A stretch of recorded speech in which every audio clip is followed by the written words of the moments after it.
আল্লাহর নবী সাল্লাল্লাহু আলাইহি ওয়াসাল্লাম মসজিদে নববীতে বসে যুদ্ধের জন্য নাম নিচ্ছিলেন।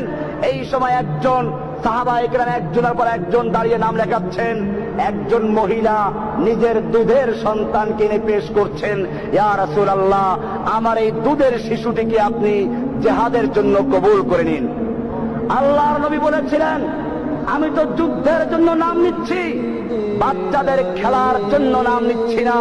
তোমার এই বাচ্চা না তীর চালাতে পারবে, না তরবারি চালাতে পারবে, না ঘোড়ায় বসতে পারবে, না উঠে বসতে পারবে, না ঢাল ঘুরাতে পারবে।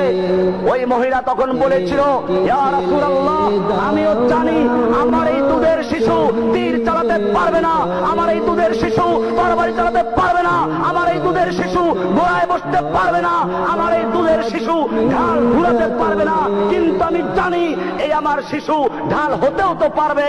আপনাকে লক্ষ্য করে যখন দুশমনরা তীর ছুঁড়ে মারবে, আপনাকে লক্ষ্য করে যখন দুশমনরা তরবারি আঘাত করবে, সেই মুহূর্তে আপনার সামনে আমার এই দুধের সন্তানকে ঢাল স্বরূপ পেতে ধরবেন, আমার সন্তান টুকরো টুকরো হবে, আপনার দেহ রক্ষা হবে, আমি সেজন্য দান করেছি।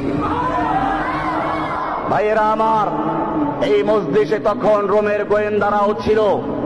সেই গোয়েন্দারা গিয়ে রোম সম্রাটকে বলল, খবরদার মুসলমানদের সঙ্গে যুদ্ধ করে বিজয় লাভ করা